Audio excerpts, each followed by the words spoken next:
ठीक। सर जय Hind. Brigadier Sanjay Khanna sir, जय हिंद। बहुत बहुत शुक्रिया समय देने के लिए। Thank you sir. जय Hind Rajesh ji, thank you for inviting me to the show. शुक्रिया सर, बहुत बहुत शुक्रिया आपका, आपने समय दिया।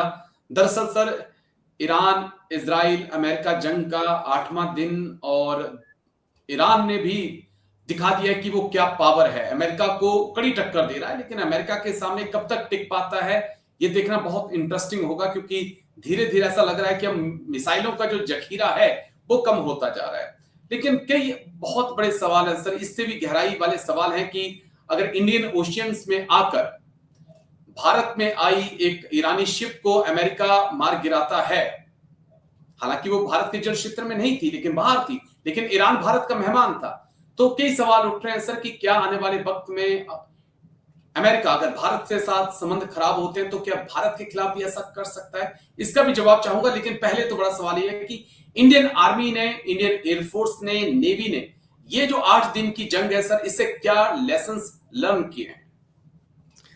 राजेश जी, आपका ये सवाल बहुत अच्छा सवाल पूछा है, पर इसको मैं जवाब देने से पहले सिर्फ इतना एक थोड़ा पृष्ठभूमि बांधूंगा इस लड़ाई के बारे में। देखिए, दो जिद्दी लोग जो हैं उनके आपसी टकराव के वजह से जो है ये जंग हुई है। एक है अल खमैनी आयतोल्ला जो ईरान के थे, वो अब मारे गए हैं, और दूसरा ट्रंप।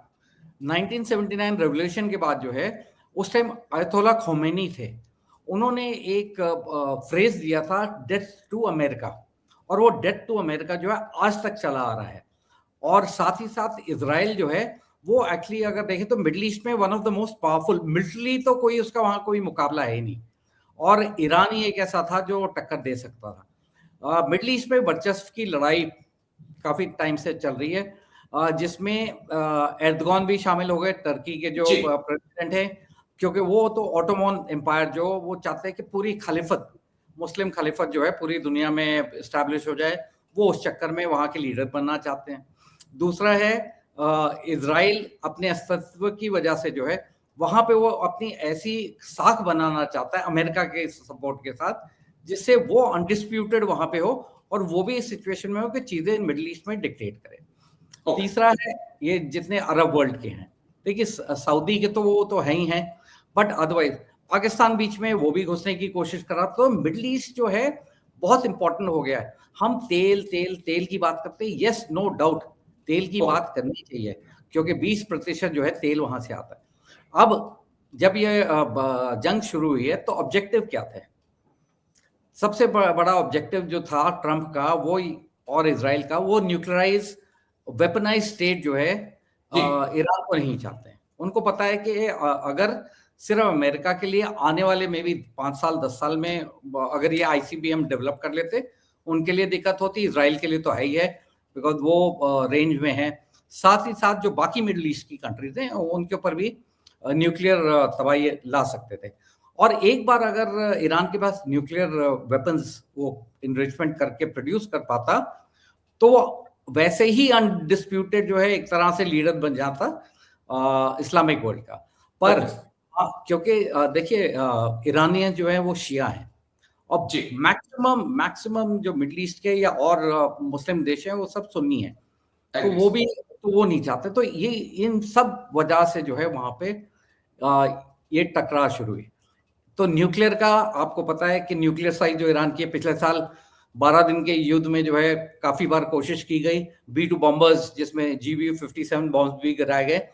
आज तक ये नहीं पता चला है कि वो न्यूक्लियर साइट्स डिस्ट्रॉय हुई हैं या नहीं है, क्योंकि रेडिएशन कहीं से नहीं आई है। तो ना अमेरिका ने उसकी पुष्टि की है, ना इजराइल ने की है, ना ईरान ने खुद की है। तो इस वजह से अभी उनको पता नहीं है अमेरिका को और इजराइल को, इस वजह से वो अभी फिर वो जो है B-2 बॉम्बर्स से बॉम्ब्स गिरा रहे हैं। अगला है ऑयल। मैं बोल रहा था इतना ही अहमियत नहीं है, बट वहां पे एक तरह से अहमियत ये है क्योंकि 20% तेल जो है पूरा वहां से जाता है बाकी विश्व में स्ट्रेट ऑफ हॉर्मूज के थ्रू। अमेरिका ये चाहता है कि स्ट्रेट ऑफ हॉर्मूज को जो है वो अपने कब्जे में कर ले। वेनेजुएला में भी वो इसीलिए घुसे, वहां के राष्ट्रपति जो है मतलब गुंडागर्दी उठा के ले गए, और अब उनको ये दिख रहा है कि ये एक ऐसी जगह है जहां पे हम पूरे जितना मिडिल ईस्ट है उसके ऊपर कंट्रोल कर सकते हैं ऑयल की वजह से। तो स्ट्रेट ऑफ हॉर्मुज आईआरजीसी को डिग्रेड करना चाहते हैं, क्योंकि जब तक आईआरजीसी है और उसके वेपन सिस्टम्स हैं, वहां पे अमेरिका बूट्स ऑन ग्राउंड नहीं डाल सकता है, और ना ही वो ईरान को उस तरह से निस्तानाबूद कर सकता है कम टाइम फ्रेम में जैसा वो चाहता है। अगला जो है, इनमें आपस में जो इनके स्प्लिटर ग्रुप्स हैं, जिनको हम प्रॉक्सीज बोलते हैं ईरान के, जो ट्रिपल एच हैं, हिजबुल्लाह, हमास और हुती, तो इनको ईरान इस्तेमाल करता जा रहा है और वो करता रहेगा। तो ये एक और मौका मिल गया है ईरान को, इजराइल को। अभी वो लेबनान में फिर घुसा हुआ है, क्योंकि वो चाहता है कि ऑपरेशन उसने स्टार्ट कर। कंफ्यूजन बहुत ज्यादा हो गया। ईरान ने इस युद्ध का जो जिस तरह से एक्सपैंड कर दिया है, वो मतलब बड़े से बड़ा टैक्टिशियन हो, स्ट्रैटेजिशियन हो, वो ये सोच नहीं सकता था कि ईरान इस तरह से रिटालिएट करेगा। अब ईरान का क्या कर सकता है? ईरान ने ये जितने बाकी देश, स्पेशली अरब वर्ल्ड के जो देश हैं, सऊदी हो गया, यूएई हो गया, कतार हो गया, इन सब के ऊपर इसलिए वो मिसाइल दाग रहा है क्योंकि वो ये एरिया जो है मिडिल ईस्ट का और वर्ल्ड का एक तरह से इकोनॉमिक हब बन गया है। तो वो चाह रहा है कि इनको डिस्ट्रॉय करे या इनके ऊपर इस तरह से प्रेशर डाले कि ये सब देश जाके अमेरिका, और ये सब अमेरिका के साथ हैं, अमेरिका जो है गुहार लगाएं कि जी आप जो है किसी तरह से ये जंग को बंद करिए। तो ईरान अपनी तरफ से कोशिश कर रहा है कि ऐसा करके वो फोर्स करे। उसने स्ट्रेट ऑफ हॉर्मुज को भी अभी इसी वजह से बंद किया हुआ है कि बाकी दुनिया के भी जो लोग, स्पेशली चाइना का 90% जो है तेल वहां से चाइना जाता है। तो इसलिए तो ये प्रेशर टैक्टिक्स ईरान इस तरह से क्रिएट करने के।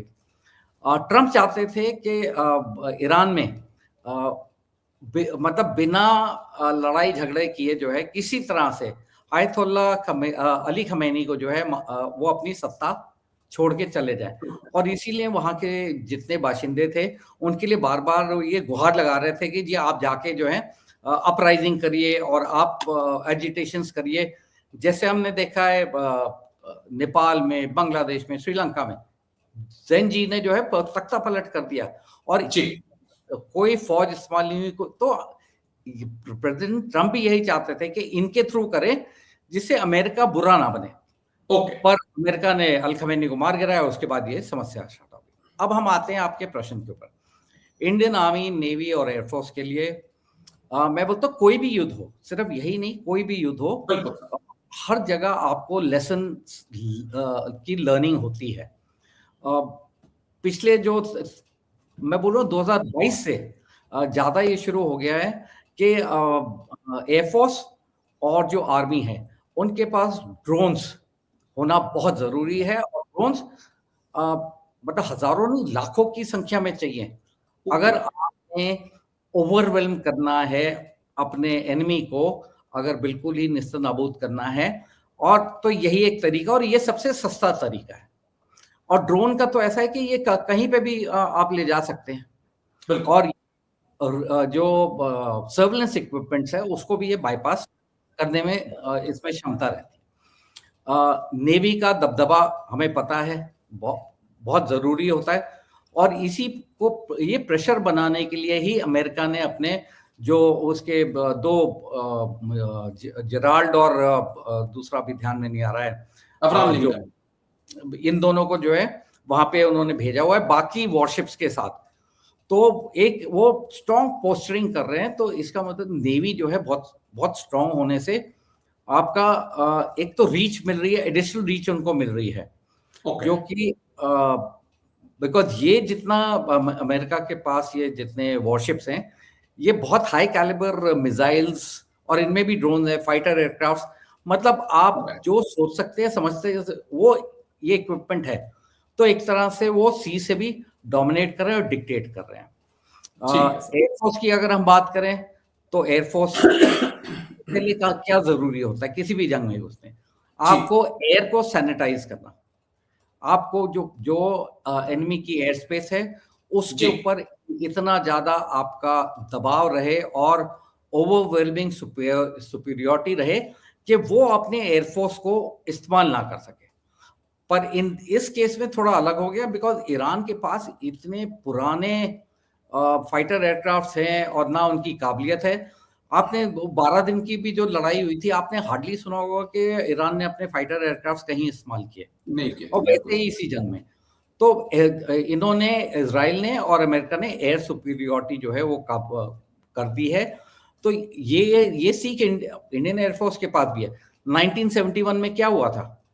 1971 में जब पाकिस्तान ने हमारे ऊपर अटैक किया था, जबकि हमारे पास उस टाइम उस कैलिबर के फाइटर एयरक्राफ्ट, आप सोचिए नेट बड़ी छोटा सा एयरक्राफ्ट होता था, पर उसने ऐसा दबदबा बना लिया कि बिल्कुल ही एयर स्पेस के ऊपर अपना सैनिटाइज कर दिया था, जिससे कि ग्राउंड फोर्सेस की मूवमेंट के लिए आसान हो गया। ओके। जो बूट्स ऑन ग्राउंड की हम बात कर रहे हैं, वो अभी मुझे नहीं लग रहा होगा, क्योंकि अमेरिका एक लंबी लड़ाई में नहीं घुसना चाहेगा। उसने देख लिया है कि अफगानिस्तान में उसके साथ क्या हुआ है या और जगह क्या हुआ है। वो मुझे नहीं लगता है, जब तक कि IRGC को बिल्कुल खत्म ना कर ले, और साथ ही साथ जो न्यूक्लियर इंस्टॉलेशन है, अफसान है, फोर्दो है, इन सबको अगर अभी तबाह नहीं कर पाए तो मे बी कोई ग्राउंड ऑपरेशन, कमांडो ऑपरेशन जो है वो हो सकते हैं। ठीक है जी, तो वो क्योंकि ज्यादा लंबा व्यूअर्स जो है इतना देर तक टिकते नहीं है, मैं बहुत शॉर्ट में चीजों को समझना चाहूंगा। एक सवाल मेरा बड़ा इंटरेस्टिंग था जो मेरे जहन में चल रहा था कि क्या अमेरिका भी एक्सपोज हुआ है मिडिल ईस्ट में?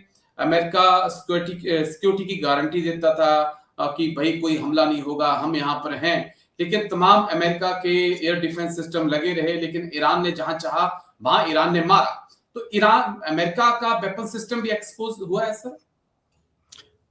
बिल्कुल राजेश जी, समझने वाली बात यह है कि अमेरिका और इजराइल चाह रहे थे कि ईरान के एयर स्पेस के ऊपर जो है वो अपना दबदबा बना लें और सैनिटाइज कर लें।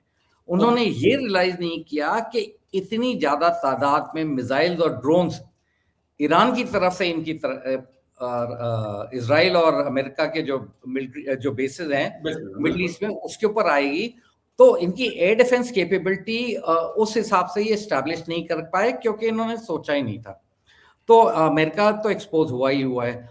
12 दिन का जो युद्ध था उस टाइम, जो एक अनडिक्लेयर्ड एयर डिफेंस कैपेबिलिटी जिसको आयरन डोम बोलते हैं, वो उसको भी जो है ईरान ने बाईपास करके इजरायली सिटीज पे अटैक किया है, और अभी भी कई जगह वो कर रहे हैं। तो कोई भी सिस्टम, एयर डिफेंस सिस्टम ऐसा नहीं है कि 100% फुल प्रूफ हो, क्योंकि वो एयर डिफेंस सिस्टम्स अलग अलग जगह पे लगे हुए हैं और उनका एक रेडियस है जिसके ऊपर जो है, जिस रेडियस में वो ऑपरेट कर सकते हैं। बट ड्रोन है, आप कहीं से भी छोड़ दो, कहीं से भी आ सकते हैं, तो इसलिए काफी मुश्किल हो जाता है। पर हाँ, जो सर्विलेंस की कैपेबिलिटी है, जैमिंग की कैपेबिलिटी है, वो अमेरिकन के पास बहुत अच्छी है और इजराइल के पास भी बहुत अच्छी है।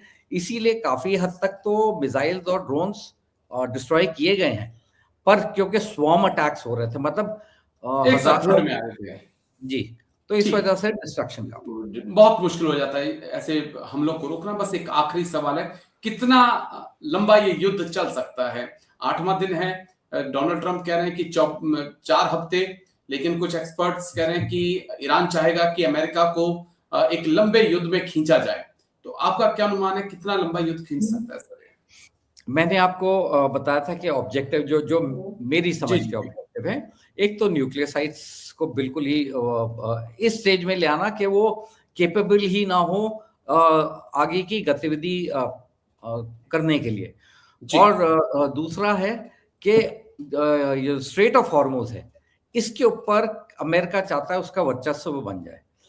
तीसरा था रजीम चेंज का, तो वो एक तरह से, मैं तो अभी अचीव नहीं हुआ है, पर एक तरह से हुआ है कि वहां पे अल खमैनी मारे गए, उनकी जगह दूसरे आयतुल्ला, उनके जो बेटे हैं सेकंड नंबर के, उनको वहां पे बता दिया गया कि वो टेक ओवर करेंगे। पर अमेरिका अभी भी ये ट्राई करेगा कि जो जो लोकल पॉपुलेशन है ईरान की, जबकि वो बहुत ही नेशनलाइज है, अभी तो वो ओके। रोष में है, अभी नहीं सुनेंगे, पर वो तब भी कोशिश यही करता रहेगा कि उन लोगों को उजागर करके, उन लोगों को इंस्टिगेट करके तख्ता पलट हो जाए और वो ट्रंप अपनी मर्जी का जो भी वहां पे लीडर एस्टैब्लिश करना चाहते हैं उसको ले आके ओके। एस्टैब्लिश करें। ये 3 चीजें अचीव जब भी हो जाएंगी, ये जंग स्थगित हो जाएगा। मैं बोलूँ बंद नहीं होगा, स्थगित ओके। हो जाएगा, सीज फायर होगा। सीज फायर ये हो जाएगा। चलिए, बड़ा इंटरेस्टिंग रहेगा देखना। लेकिन शुक्रिया, बहुत बहुत शुक्रिया ब्रिगेडियर संजय खन्ना सर, आपने समय दिया। थैंक यू सर इसके लिए। जय Hind. Thank you sir. Thank you. अच्छा लगता है आपके प्रोग्राम पे आके Rajesh ji, thank you sir. You conduct thank well, you. Thank you.